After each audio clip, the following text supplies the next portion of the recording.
For people that don't know, and of course you already know or whatnot, I was looking at the wrong camera, that camera. So for people that don't know, the Rodney Hinton case is where the 18-year-old boy, Ryan Hinton, was apparently in a stolen car. I would say allegedly, but with 3 other boys. But he kind of was. And so, but allegedly was running and had a gun, and they say he turned around and brandished it, and the police shot him like 3-4 times or whatever. The next day, his dad goes and kill a random cop. Run him over. While he was for justice. Yeah. Now, how do you feel about that? So the internet is going ham, calling him a terrorist. No, they're praising him. I would say, listen, black folks are calling him or praising him. The white folks are calling him a terrorist. So where do you lie with that case? Go, Steve. It's a tough one. All right. And I'm gonna say this. And I've already said it publicly on some forums, some social media platforms, whatnot. Look, I understand there comes a point your son got killed. Yeah. I understand that. Right. He got taken out by a certain police person. Okay. You saw the video. They showed you the body cam footage and everything. You know, as a family member, they showed it to you. Okay. Yeah. You know the name of the officer who committed the crime, who unalived your son. Randomly going out and running over anybody, even if you related to the police force now, I believe that is not the correct way to go about handling the situation. Didn't he think that was the... No. See, that's what everybody keeps saying, and that's the thing that's pissing me off about some black people. It's like, we're doing the same thing that some of these white folks be doing, just adding our own stuff and trying to change the narrative on media. No, he did not find and target and kill the same cop who killed his son. No. That man is on administrative leave, tucked away somewhere where can't nobody find him. Yeah. So, first of all, I feel like it was stupid. It was asinine. You took away a man's life who was already retired. He had retired, a retired deputy. He was just coming to help with a ceremony for the University of Cincinnati. And you come and just run him over in the middle of the street. He was retired, but I think he was still active. I haven't found anything that said he was retired. I went and looked it up and did a little bit deeper research on it. But he's actually been retired since last October, and he was just coming to fill in to help just with the ceremony to do traffic. He was just doing traffic duty. So I get that. So I totally understand that he was upset and he saw red. You know, somebody police kill your son. We already know that that's what's going on in the country, man. Police killing young black men. But at the same time, it's like, that is dumb. Something I mentioned the other day was, it's like, you basically kind of gave them what they want, what some of white America wants. You kill 2 birds with 1 stone. Because now you got one black male that is dead, and then you got another one that is going to jail for the rest of his life. Which is basically another man. Right. And so, and it's like, and everybody's like praising them like, oh, we need to do this. Like, we need to normalize this. No. We don't need no more black dead people. We don't need no more black men in jail. Yeah. Like, so we're not normalizing. No, they don't normalize. Do not normalize going to kill a random cop just because they kill somebody else. There's got to be a better way to do it. And I just think that's just a bad narrative to put out there in the atmosphere, and people are jumping all over it. Like, hell yeah! I really want to know how much eye for an eye. That's not eye for an eye. Eye for an eye is if you did something to me, I'm coming back to do something to you. Nah, your brother ain't got nothing to do with the situation. Exactly. I get it, man. We look alike. We got the same. Don't go kill the dog because I'm the one that hurt you. Oh man, don't do come at me. I mean, it's a tough one. I mean, I got cop friends. We all got cop friends. I know I got cop friends, like for real. Yeah. I mean, but the cops kill my people every day, right? Yeah. I mean, do they? Every day? Yeah. I don't know. I don't know the statistics. It's a cop killing some black guy every day, right? I mean, I'm saying every day, but you know what I'm saying. Right. Well, a lot. A very high volume. It's very lot. Yeah. Statistics shows that the cop killing happens every day, but there's not like it's always a black person. But did the guy have a gun that he killed? He did. And that's what I'm saying. So I have an opinion on that. See, I feel like we got to do a better job as far as parents. It's like, so here's my thing. The unjust ones, that is where we need to get out and we need to like really get some shit popping as far as and what they're doing and getting out here and changing some legislation and changing some laws or fighting back. But I feel like I don't like wait. I always wait to speak up until I see like video and get evidence. I don't want to be an emotional speaker on issues. But what I'm saying is, if let's say he didn't turn around and point the gun, but if you're running with a gun from the police in a stolen vehicle, you've just increased your chances. I'm not condoning saying that because it's all alleged right now. I'm not condoning saying that the police was in the right. But all I'm saying is you just increased your chances up to 75 to 90% of getting your ass popped. Yep. Whether you pointed it or not, in a stolen vehicle, you automatically made yourself a threat. Yeah. You're running, and let's say if he was running and the gun just went like that while he's running, police say, I saw a gun. He shot him in the back. I don't know if he turned around but pointed or not. See, the thing we speaking on, we don't have a kid that's dead from it though. True. What's the word? Empathy, sympathy. I don't know. It's one of them. That's what the pops. We gotta have that for the pops. Yeah, gotta have empathy. You gotta have that for the. Well, that's why I said I understand the dad where I understand where he came from. That he's the guy at the end of the day, and he's like, "Hey, man, yeah, you saw red." The mother of the kid probably can handle it, right?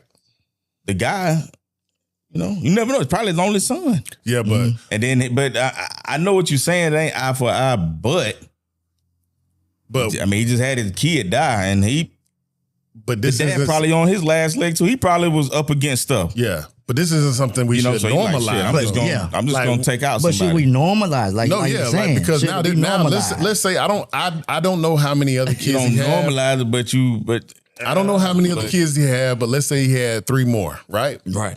Now there are 3 kids out here with no father, no brother, and there's a girlfriend/wife that does not have a husband or a boyfriend and a son. We're not gonna. Why do we need to normalize that? Right. So that's what I'm really pitching a fight about. As far as like, no, people stop saying that. Like that's dumb. Yeah, it is. Maybe like they already want us extinct. Like let's not give them what we want. We not. That's a fight. Maybe a dollar wasn't gonna be satisfying to him because he can turn around, try to sue. Try to sue the cops and this and that. So money wasn't gonna be enough. Money probably ain't enough. Money can't bring his dead son back. So he probably just raged out and like, hey, I'm about to do something crazy. Understandable. I'm about to do a conscious thing, and he did it consciously. Like, hey, I'm about to go the cop. Yeah, I get it. You're right. Now, but he in jail, prison, like you said, he might got 2 other kids. They can go see him in prison. Now, those kids are probably gonna be looking up to their dad though, like, thank you. Yeah. Thank you, Dad. Right. Man. A cop killed our brother. And I know this may sound crazy what I'm saying, but I'm saying a cop killed our brother. But them kids looking at their daddy like, thank you. Like, you did something that you living like our brother got to live, you know what I'm saying? His name got to live on, and you sitting in prison for it. And they like, hey, man, daddy went out like a, went out like a G. You know what I'm saying? I can see that. I can see that aspect. I mean, so do you know if he didn't do nothing? So do you know them kids looking at their dad like, Dad, you ain't gonna do nothing? Do you know any good cops? Yeah, I know some good cops. You know any bad cops? Some asshole cops? Yeah, definitely. Okay, so what if the asshole cop is the one that killed your son, but then you turn around and go kill one of the good cops? Like, he's an innocent dude. Yeah. Like, I'm chilling. Like, I was actually, I support the community. I'm involved in the community. We don't even know what the dude did. So those actions are really still asinine because it's like, thank you, Dad, but thank you for what? Like, you just went and killed an innocent cop. It would have been more G if you went and killed the person who killed your son. Like, you go kill my dad went and track him down, I think we'll be saying the same thing. No. If he went and killed that cop, that cop laying at his house with maybe he got a family, maybe, and just walk outside going to go get the mail or something. This dude ride by and shoot him and stuff. Yeah.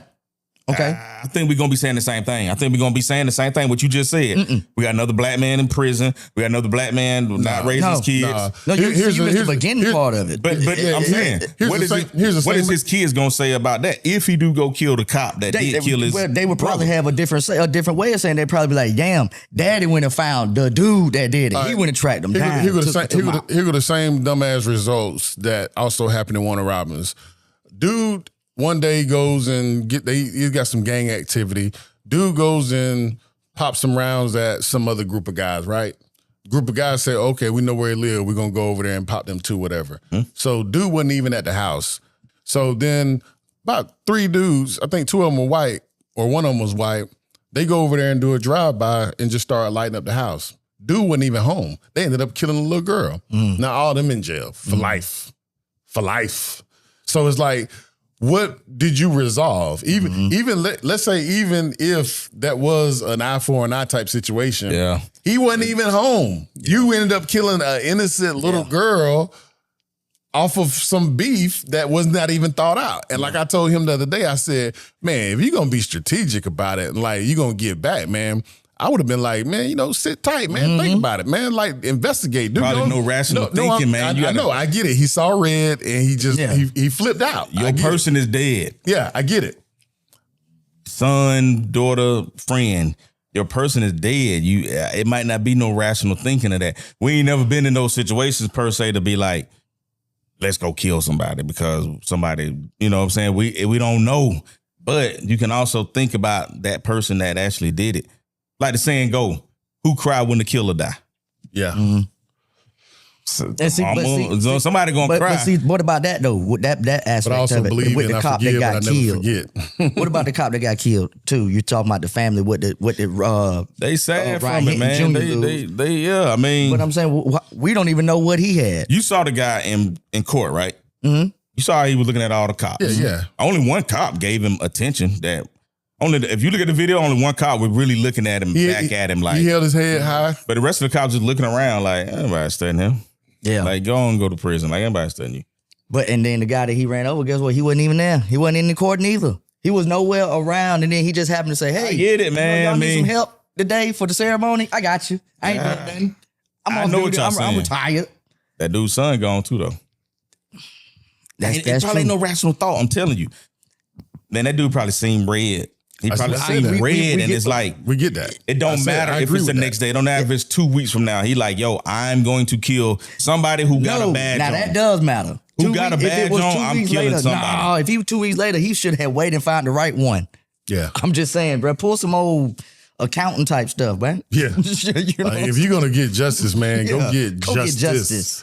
Like, don't just go like all nilly-willy just wilding out on everybody. Like, you're not really serving the purpose. You're really messing up the bag. And you're destroying other lives. And when I mean those lives, not specifically the cops, but the family. Yeah. Like, because, dude, I'm just saying, I get the motivation. Yeah. I totally understand the motivation. But the outcome, it was like, it's kind of boo-boo the fool on your part. And now you raise the threat level on us. Yeah, exactly.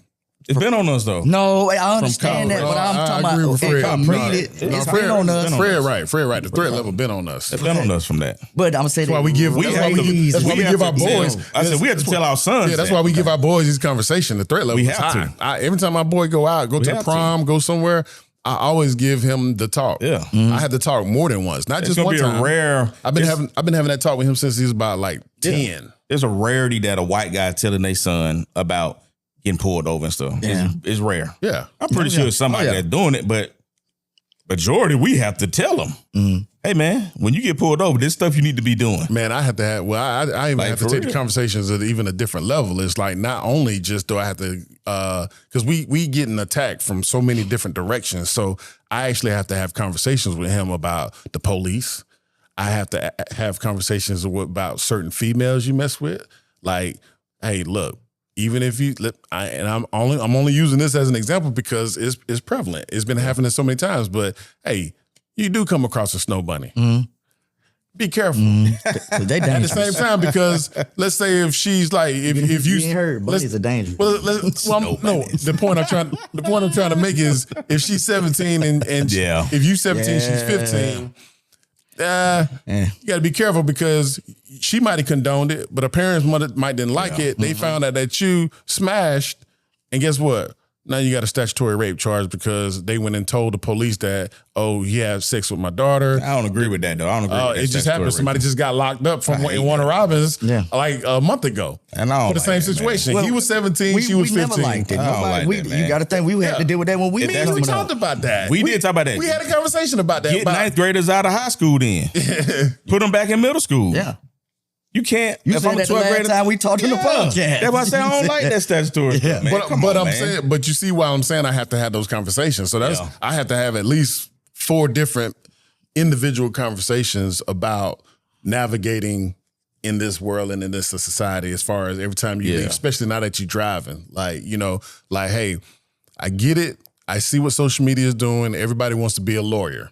But if you want, my philosophy to him is, if you want to be a lawyer, take your ass to law school. Mm-hmm. But don't go and try to make the situation worse by challenging the police. Mm-hmm. Take your L, we'll fight it later. Yep. We have resources. Utilize your resources. Yep. Don't go try to be an attorney just because you read a couple of books and you've been online studying up stuff or whatever and going out there saying, I know my rights, I know my rights. Yes, that's cool. Know your rights, learn it. But at the same time, for you, as a 16-year-old black male in America, I prefer you to come home than to be out there trying to pretend you're a lawyer. If you, like I say, if you want to be a lawyer, take your ass to law school. But don't ever let me find out that you got pulled over and you out here trying to challenge the police about a simple traffic stop. Take the L, get the ticket. We'll go fight it later. We got resources. Yeah, you know what I'm saying? We got it.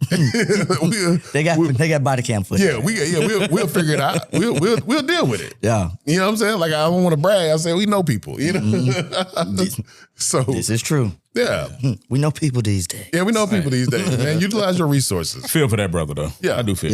Yeah. I mean, I feel for him because he's a dad. I mean, he lost his son. Yeah, his son carrying a gun. I mean, you know. Not a gun. Back to that point. They found a gun. They found extended clip and another clip in his pocket. Yeah. And that magazine. I was like, what were they about to do? Oh, and he had a round in the chamber. Like, so did they jack, when they stole the car, did they jack somebody for that? You know? This is what I'm trying to find out. All I'm saying is it's unfortunate. Why would they sleep? It's unfortunate, but I'm trying to figure why would they sleep overnight in the stolen car? That's what get me. Like, well, all of y'all stupid. I told you that. I mean, like, asinine. I told you. Hey, man. I told you we got to do we got to do better. All I'm saying is the whole situation is unfortunate, but we got to do better. Yeah, I'm just trying to smoke some gas. But what about the witness that came forward and said they literally saw and heard the police officer say, "Put your gun on the ground." The boy put his gun down on the ground. They saying that's what we saw in the initial video, the clip. Then you see him getting up. He put the gun down then, and that's when he took off, went through the dumpsters, and was heading towards that tree. Had never looked back at the police at all. No, well, they said they had another gun in his pocket. Yeah. Dang. I didn't. So now it's 2 guns. Now it's 2 guns. All I'm saying, I'm serious because I didn't hear that. All I'm saying is they showed the picture. I know people want to say, "Oh, they doctored that up." I saw it. He could have. Yeah. All I'm saying is the crime scene where the final act took place, there was a pistol on the ground. I know. With an extended clip, and then there was another one that they found in his pocket. Okay. So I don't know. I'm not a lawyer. So they found another. I'm not an investigator. Okay. I just didn't know. I thought it was still only just the one gun that they keep showing on the police. It was 3 dudes. No, I'm talking about the boy that got unalived. They say he only had 1 gun. They keep showing it. It was an orange Glock with an extendo. Orange at the top, orange in the middle, black on the top with a black extendo clip. Yeah. They say 1, but now you're saying it's 2. There was 1 on him, and then there was 1 on the ground. Now something adding up. Yeah. I don't. Okay, look, yeah. as far as my boys, like,